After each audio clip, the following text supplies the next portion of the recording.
rupa-rupanya isteri kita bila dalam Islam kena memenuhi 5 keperluan. Abang, saya baru mengaji anak 6 dah, baru tahu. Sebab tu penting ada ilmu. Baru tahu, oh, bini pertama kena sediakan makan untuk dia. Makan. Walaupun bini kita ni kerja hebat, duit banyak, makan, suami kena sedia. Tanggungjawab. Tapi kalau tak ada ilmu, dia duit banyak, tak faham melihat. Tak boleh. Ini tanggungjawab suami. Pertama, sedia makan. Yang kedua apa? Tanggungjawab suami menyediakan pakaian setahun 2 lai. Kak, ni saya dah abang malam ni. Kak boleh tuntut dekat suami setahun 2 lai.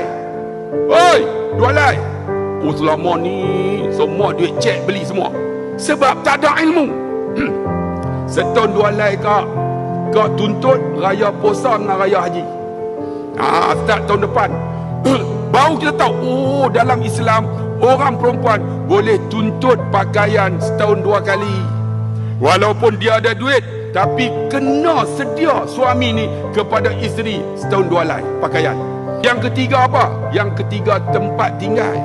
Walaupun rumah sewa, kita suami kena sedia. Kalau tak ada ilmu, jam tuan-tuan, bini kita pengarah dusa si, kita DG 48. Tak tahu lah DG kan, DG 48 lah, tak tahu dia apa, dia punya sistem struktur tu nak. Dia dusa, rumah isteri bayar, dah kita kena. Sebab tanggungjawab. Tapi kalau tak ada ilmu, kita lepas kat bini kita. Tu yang ingat, isteri kalau dia dominan, mampu hamba. Dia hampa tunggu lah. Dia akan buat keputusan apa lari malam dengan seluar katok lah. Tapi kalau kita ada ilmu, kita tahu, oh, ini aku kena sedia. Saya mengaji PhD tuan-tuan, baru tahu, oh, tanggungjawab yang ketiga kena sedia tempat tinggal walaupun rumah sewa. Tanggungjawab suami. Yang keempat, kena sedia pendidikan. Suami ni kena ajak isteri kita, kena bagi ilmu. Ni, bagi selesai masalah semayang, selesai masalah fardu ain. Kalau tak boleh, kita kena bawa bini kita main mengaji. Sebab kita tak mampu. Tanggungjawab suami. Kena sedia pendidikan.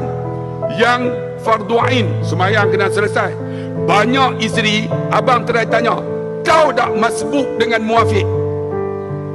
Banyak bini tak tahu. Sebab saya duduk pergi Mekah, banyak bini kita pergi semayang masuk